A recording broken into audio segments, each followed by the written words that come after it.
James and I have known each other for several years. Yep. Met each other at Royal Family Kids Camp, and James does my taxes, and he's also the person that I refer anybody to that needs a CPA. He's a great CPA, and his wife is too. And he even told me, well, I shouldn't tell him. Can I tell him about Melissa? You can tell them about my wife, sure. He told me, She's not watching the other day. Okay. He told me the other day, because originally it was just James was the CPA and Melissa worked with him in their tax practice. And he told me the other day that Melissa is also a CPA. And he even told me that Melissa was smarter than him, which if you're smarter than James, that's saying something. So sure. Also in the room with us is my daughter, Jessie, who's often on the webinars, but here she comes. Here she comes. Yeah. And Jessie is going to tell everybody how to ask questions in the webinar. At the bottom of your screen, there is a little chat box, and you can type in any of your questions in there. You can say your name or not say your name. We won't say your name when we answer them at the end. So perfect. So what do you say we get started? That sounds good to me. So let's talk about end of year. One of the end of year tax strategies that a lot of people use is to look at their non-qualified investment accounts, non-qualified meaning non-IRA, and see if they have any capital losses in there that they can harvest, we call it, to offset any capital gains of the year. And so that's a common strategy, but what kind of things do people need to keep in mind when they decide whether to do that or not? Yep. When we're wanting to look at doing that, capital losses can go ahead and basically offset all of your gains if you have enough losses. And number two, they can't exceed your losses by more than $3,000 and get to deduct it. So if you create $6,000 of net losses, we're going to have to carry some of that forward to the future years, which is okay to do. That's not a problem. The other thing to consider when we're looking at this is if we're still in the 12% tax bracket, the capital gain rate federally right now is 0%. And so we don't necessarily want to offset 0% income with losses. So we want to make sure we know where we're at tax-wise before we make a decision like that. Right. And there may be some investments that people have that if it weren't for the large capital gain that they have in them, they'd just soon get rid of them.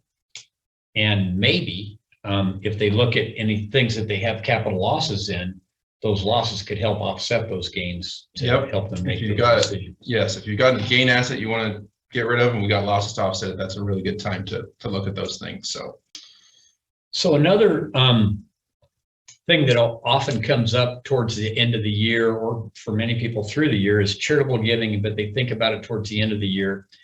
And with the changes to the tax law in 2019 that President Trump signed, many people, I don't know, you know more about it than me, many people now don't get to itemize. Correct. Because the standard deduction is so much that even if they itemize, they don't get as much deduction, so they use the standard deduction. Yep. Well, then if you're using the standard deduction, like many of you watching may be using, you don't get to deduct your charitable contributions. Correct. But one of the things we've been doing with a number of clients is making charitable contributions if they qualify, and you're going to tell them about how they qualify. Yep.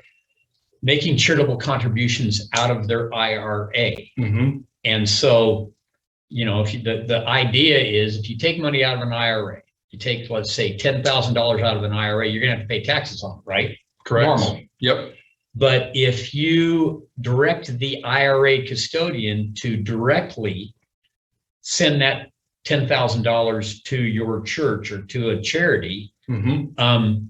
You don't have to pay taxes on it. Correct. So it's essentially the same as getting that deduction. Correct. So can you talk to us about doing that and other ways of doing charitable giving? Yep. And we've gotten really creative with charitable giving since this law passed, because as Bob mentioned, it used to be roughly 40% of the taxpayers would itemize their deductions, and now it's down below 10%. So most people have lost that opportunity, but they still want to give away money and get some benefit for it. So the first way, as Bob mentioned, is giving directly from your IRA. There's a few key rules that we have to follow when we do that. Number one, you have to be at least 70.5 in order to do it.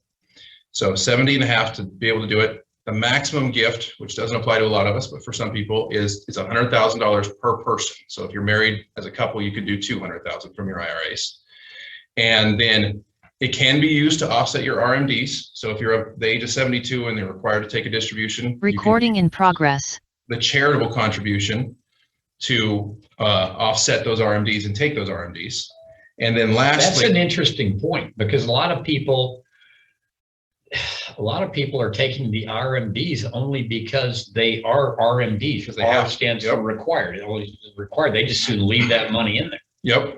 And so this is a great way to take that money out as the law would require, but give it directly to charity, so I don't have to put it on my tax return and show it as income.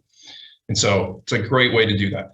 And then lastly, as Bob mentioned, it has to go directly to a charity. It can't go to a donor advised fund or a private foundation. It has to go to a qualifying 501c3 charity. And if you're looking at giving money away to any charity that you're not certain of their status, you can look it up on the IRS website at irs.gov. There's a whole list of everything that qualifies. Sorted by state, you can search the names. So pretty easy to find out.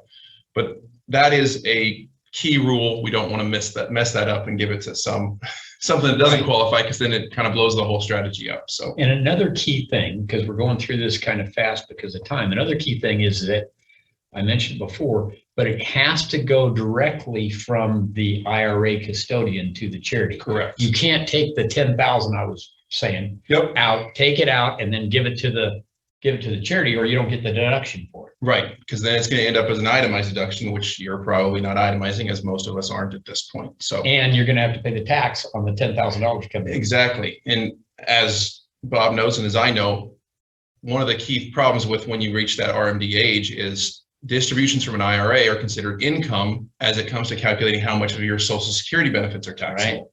Because if you have no other income, Social Security is not taxable. But if I've got IRA income coming in, now my Social Security becomes taxable up to 85%. So this is a good way to make it never show up as income. So it makes less and less of your Social Security taxable as well. So, Thank you. Other ways to give, which are fun. We live in an agricultural area here in Lincoln, where we're at. And so if you've got family members or you yourself are a farmer, you may have heard about giving grain directly to charity.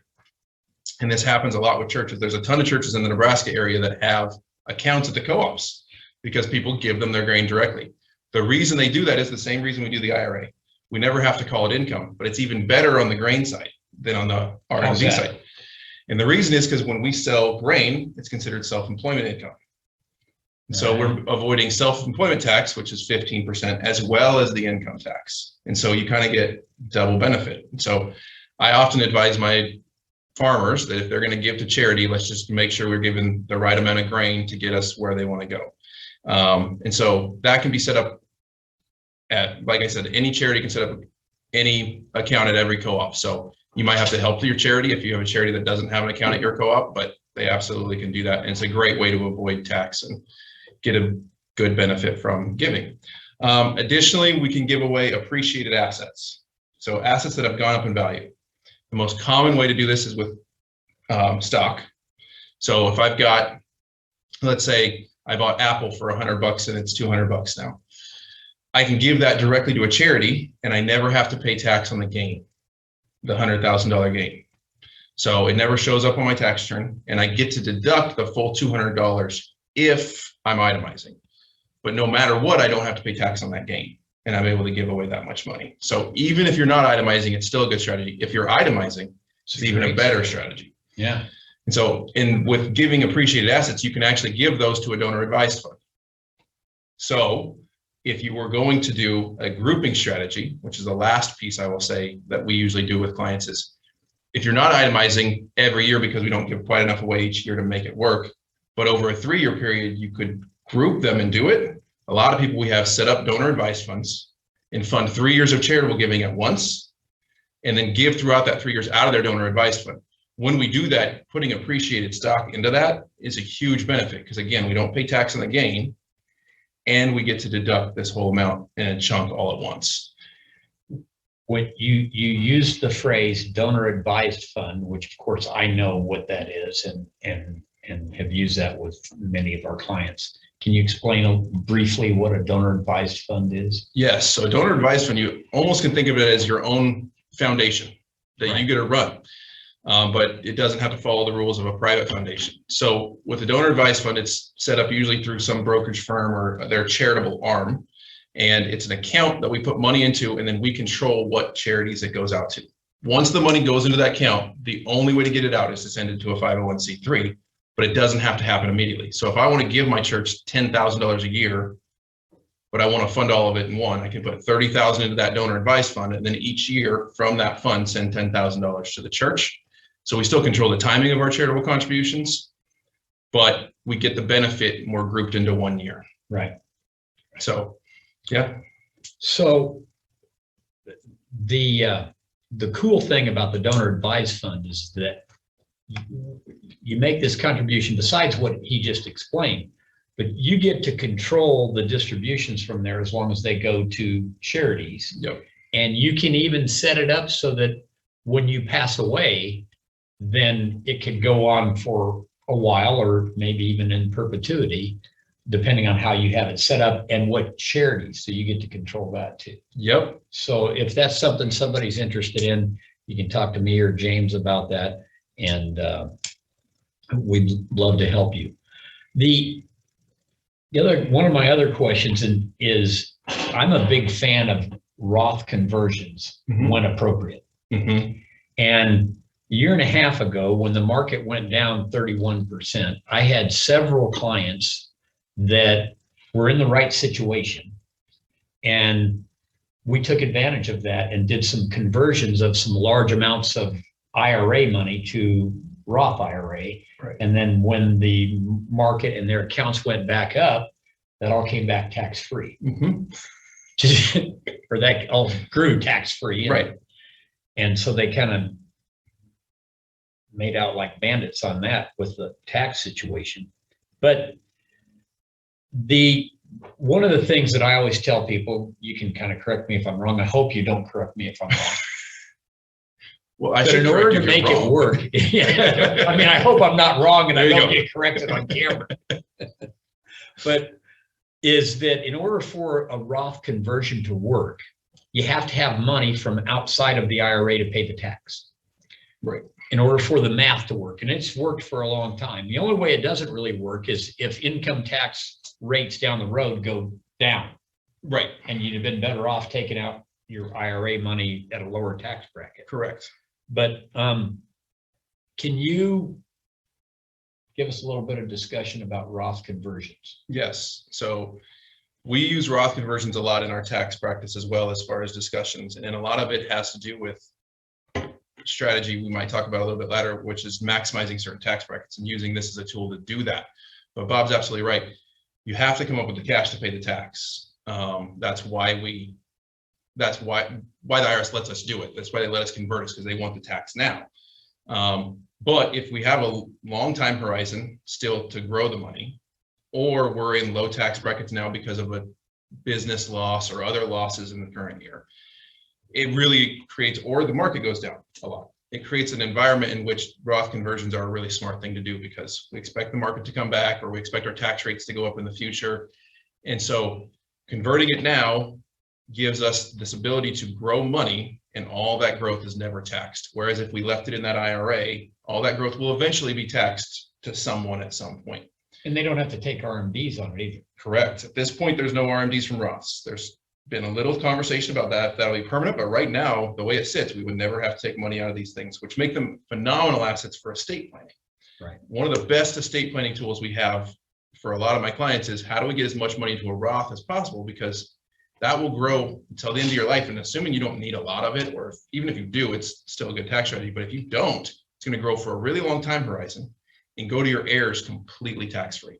They'll like that. Yeah, they really If I do. could interject something, just a kind of a conceptual thing. Let's say you have $100,000 IRA. That's not all your money. You have a future tax liability Right. on that IRA. Correct. Let's say that federal and state, the future tax liability on that IRA together is 30%. So really that $100,000 IRA, only 70,000 of it's yours. Correct. As it continues to grow, they continue to have a tax liability, future tax liability. The idea of the Roth conversion is if you pay that $30,000 worth of tax right now, today, it's on that $100,000 IRA, when it grows to 150, it's tax-free, 200, it's tax-free, $1 million, it's tax-free. You get to pay the tax now and it's tax-free forever. Correct. And it's not a situation where you have to convert all of an IRA either. Right. It can be an environment where, let's say we have capacity in our 12% tax bracket where we want to trigger 20,000 of income just to maximize that bracket. We can pull any amount we want to convert from that IRA. Right. And then that pool of money will grow from then on tax-free and be permanently tax-free. So pretty great strategy if it fits. It doesn't always fit. If you're in your highest tax years of earnings and you think in the future you'll be in lower tax brackets, maybe it's not great for that. But for a lot of people, especially people with a long time horizon, it makes a lot of sense to get as much money into a Roth as possible. Right. So James, in general terms, what's your overall tax strategy for your clients? Yeah, and this is where I would say that I differ from some older school, that's what I would describe them, CPAs. The mindset has often been, how do I pay the least amount of tax this year, right now? That's what I run across all the time. Yeah. They're not looking at the big picture. Right. They don't, that's why I always had, even since they started the Roth IRAs in 1999, It's been and a I while. figured out, and I I was in figured college. out, yeah, you're still in college, but I figured out real quick that was a good deal. Mhm. It was really a good deal back then because you had 4 years to pay the tax that Right. first year. Yeah, But I did some Excel spreadsheets and figured the calculations out. But I had a heck of a hard time trying to get it across to CPAs because their paradigm is to minimize that tax Right. this year, yep. not look at years down the road. And we just keep kicking the can down the road. We Right. don't take into consideration what we think might happen with tax laws, or if tax laws have already changed, and so we constantly run across these people that are, how do we reduce taxes this year? How do we reduce taxes this year? I mean, I don't know how many times I've run across people that have zero or negative taxable income in a year, and I'm like thinking, wow, we could have done a conversion for Right. nothing. So my strategy is, how do we pay the least amount of tax over your lifetime, That's a good idea. as opposed to how do we pay the least amount this year? Just this year. Because if I do that, more than likely I'm gonna pay more over my lifetime. Because if I say, like I said, if we have $30,000 of taxable income this year, that's all taxed at 12% or less. But I've left about $40,000 for a married couple on the table that could have been taxed at 12% this year. And now next year, let's say my taxable income is 90. Well, if I would have pulled 20,000 into this year, Right. I would have stayed in the 12% bracket for both years, and now I've jumped to the 22. Well, now I've wasted 10% tax on $20,000 because I was short-sighted, because I thought in the short term, as opposed to how do I pay the least amount of money over my lifetime? And in addition to that, with the Roth conversions especially, how do I pay the least amount after I'm gone? Because Right. money doesn't transfer tax-free to your heirs, at least not completely tax-free, specifically IRAs. So, if your daughter can inherit a bunch of money in a Roth IRA, she's gonna be a lot happier than if she That's inherits it in right. an IRA. That's right. She's been trying to get me to convert everything. But anyway, She's a smart one. I'm smiling at you, James, because folks, this is the reason that James is my CPA, is because he's the smart one. And Bob's the good looking one. He's the smart one and good looking. Anyway, so what's this thing that you call the tax maximization strategy? Yep. And And so, why should someone consider using it? yeah, so what we do is we look at tax brackets and we look at your tax situation, and everybody's situation is different. But if I can look at your situation and I can say, okay, you're approaching the top of, let's say, the 22% bracket. Okay. And if we're smart with tax strategy, I can keep you in that 22% bracket for a vast number of years. Meaning that if I trigger income in some years where we're a little bit below it to get right to the top of that bracket, or in years in which we're a little bit over it, can I figure out ways to either do charitable contributions or defer some income? Then I can keep you in that same bracket forever. The more we can maximize the right tax bracket, specifically the lower ones, the less effective tax we'll pay over your lifetime. So if you're a 12% tax individual, we kind of put each person into the bracket we think we can keep them in for a period of time. Now, if you're in a growing business, sometimes that doesn't last as long as we hoped it would, but it's still a good strategy. And what it really is having that conversation with clients and saying, we need to pay more tax this year in order to pay less tax over the next 3 or 4. And so that's absolutely a conversation we have, especially with people with small businesses and people that are approaching or in retirement. These are the biggest opportunity years for most people, especially people that worked a W-2 job their whole life. Right. If you're in retirement, we actually control a lot of your tax situation. Let's not waste cheap dollars because we don't want to pay any tax this year, Right. because later it's going to cost us. And so that's really the conversations we have, and we have them every year with every client that needs them to make sure that we're not wasting tax-free dollars. The worst, most egregious thing I ever saw was I had a client who had a $6 million IRA. And they had a farming operation, and they were of the age that they had fully retired. They weren't receiving Social Security yet, and they weren't at RMD age, obviously. So they didn't have to take anything out of their IRAs. And I looked at their tax return from the previous year when they came in to visit me, and they have a small farming operation that lost $20,000. So the entire tax return consisted of a little bit of interest and dividends, a negative $20,000 farm loss, and that's it. So their taxable income was negative 30 grand. We could have taken $100,000 out of their IRA and all of it be taxed at 12% or less.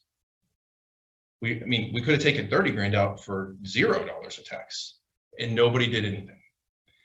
And all that's doing is creating a larger RMD later for them. Right. And not getting money out of this giant IRA for nothing. We could have converted. We could have done something to trigger income. I'm thinking of, yeah. And so for that individual, now we trigger income every year to help this problem. And it's amazing the number of people that just miss that because they're thinking, oh, I don't owe tax, so everything went really well. My accountant's great. I didn't know tax this year. Yeah. Well, not really. That's not really what happened. You actually lost opportunity, right, to pay really low taxes on money that's going to get taxed eventually. So we're talking about overall wealth management, not just 1 year's tax return and minimizing that. Right. So let's talk about our general tax environment that we're in the United States and what you and I think, because we're on the same page, is coming both short-term and long-term. We have the same opinion, so whatever it is he says is the same thing I believe. But it's not that, I mean, we both came to it independently. Yes, and we had this conversation very much in the same place. And my personal belief is right now there's been tons of stuff put out in the media. There's obviously, as it relates to the spending bill, infrastructure bill, as they're trying to push these giant plans through, how are they going to increase taxes to pay for it? And on all honesty, they haven't really passed, number one, they haven't passed anything yet that would change almost anybody's taxes. The biggest thing they passed was the reporting of cryptocurrency transactions, which will help them track that stuff, but it doesn't really change anybody's tax situation. But the tax increases that they've been talking about, right. None of them have happened. None of them have happened. And I don't see almost any of them happening. Yeah. And specifically, if you have an adjusted gross income below 400,000, there's not even anything proposed that would change your tax situation. But I don't see that they're going to have enough pull to really make any discernible change in anyone's tax environment in the short term. Right. When the proposal of the second, the proposal of what was originally $3.5 trillion was, and it's a lot of, they first started calling it infrastructure and then they changed that. And now I think it's called the Build Back Better. Build Back Better, yes. Better Business Bureau, BBB, whatever. When that was first proposed in April, the thing I noticed about it was that besides these other income tax rate increases, was the corporate income tax rate increase. Yep. And Trump had lowered it from 35 to 21%. Correct. And that's helped the stock market a lot. Sure. And but the proposal that President Biden had in April was to increase it to 28. Right. And I thought, what's that? What's up with that? Well, didn't take very long. He only proposed increasing it to 28 because he wants to propose to increase it to 35 because everything Trump did was bad. And so, the government wants more money. The reason he proposed only raising it partway back in my opinion, and I'm pretty sure I'm right, is he couldn't get the votes. All he has to do to get the votes to pass that is get all 50 Senate Democrats to vote, Right. to vote for it. And then Kamala Harris, the vice president, breaks the tie. Well, when I saw that, I go, must not have all the Democrats on board. And obviously he doesn't. No. And every day as it gets closer and closer to the November 22 elections, next year's elections, there's less and less comfort on the part of some of these moderate politicians Right. to vote for that. Especially people that have been voted into office in red states that are Democrats. So Right. you absolutely are going to have a struggle to pass anything that's too drastic, especially against corporations. And obviously corporations have a lot to do with funding elections too. So don't want to really make your donor base, man. So many people they get it now. Yep. They may not own individual stocks, but they have 401ks, they have IRAs, they have money in the stock market. Right. And increasing taxes on companies lowers their profits and is going to. And economic sentiment is largely based on markets. And so if we crash the market with a giant tax increase, that's not going to be good for overall sentiment, which is going to create unemployment in addition to what's already out there. So I absolutely agree with you.